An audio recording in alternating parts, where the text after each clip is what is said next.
Hi, my name is Kendall Morrison. I'm a freshman at King University. I'm on the women's soccer team, and I'm double majoring in criminal justice and security intelligence. We all know that the criminal justice system is flawed in many ways. Because of this, I have decided to do my project on the Three Strikes Law in hopes of finding out if this law is truly effective. The Three Strikes Law was put into place by the Violent Crime Control and Law Enforcement Act of 1994. This law states that the defendant will receive a sentence of mandatory life imprisonment if a convicted felon, 1, has been convicted in federal court of a serious violent felony, and 2, has at least 2 or more previous convictions in federal or state courts. At least one of these, which has to be a serious violent felony, the other offense may be a serious drug offense. The crimes that fall under the statute are murder, manslaughter, sex offenses, kidnappings, robbery, and any offense punishable by 10 years or more, which includes an element of the use of force or involves a significant risk of force. There's also a section in the statute that shows offenses that are excluded through the Three Strikes Law, and they are unarmed robbery offenses, arson that pose no threat to human life, and if the defendant wants to have any of these excluded, they must provide proof that the crimes did not involve a dangerous weapon and no threat of death or bodily harm was involved. If no proof is shown, then the items that have been excluded can be used as a strike. There have been many states that use this law, about 30 out of 50 to be exact, and have found it to be effective. Some are New York, Maryland, Delaware, Texas, Washington, California, and Colorado. Some of the states that have implemented this law have amended it to better fit their state and the people who live in it.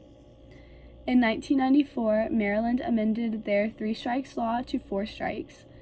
Delaware amended theirs to apply in only serious felonies, not serious drug offenses, only serious felonies.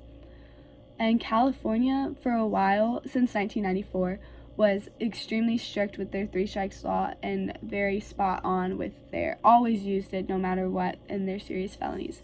But in 2012, they amended it to be less strict.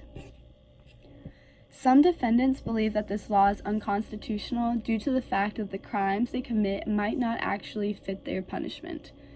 In 2003, there was a case that came before the Supreme Court in which the defendant believed that the Three Strikes Law was used against him was unconstitutional because it violated the Eighth Amendment, which states that there should be no excessive bail, no fines, excessive fines, and which those two do not apply to this case. The one that applies to this case is the cruel and unusual punishment should not be inflicted.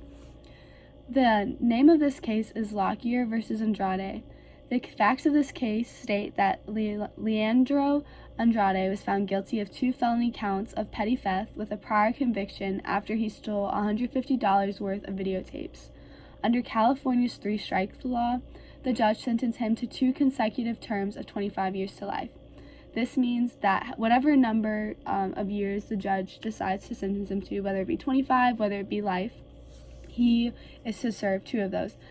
Since it's consecutive, he will serve his first term, and then after that many set years, he will serve his second term. If it was concurrent, he would be serving them at the same time. But since it's consecutive, he'll serve them back to back. He appealed to the Court of Appeals, but was denied. He was also denied discretionary review by the Supreme Court, so he filed a petition for a writ of habeas corpus in the Federal District Court. The Court of Appeals granted him the certificate of appealability to his claim that his sentence violated the Eighth Amendment. Justice O'Connor states that the precise contours of the proportionality principle were unclear. It was not objectively reasonable for the state appellate court to conclude that the contours permitted an affirmation of the sentence. The gross proportionality principle reserves a constitutional violation. Basically, the gross disproportionality principle states that the state actions or legislative response to a problem that are so extreme are to be disproportionate to any legitimate government interest, meaning that while the judge was making the sentencing, he needed to look at the crimes that the man has committed, his previous record, and then look at the sentencing models and find the best proportions to use. Because the judge was not able to do so, he violated the gross proportionality principle, which also violated the Eighth Amendment, which makes it unconstitutional, which is why I believe that the three strikes law is not actually effective. It can be misused and misguided. So through my research, I found that the three strikes law is not effective. Thank you for listening. Have a great day.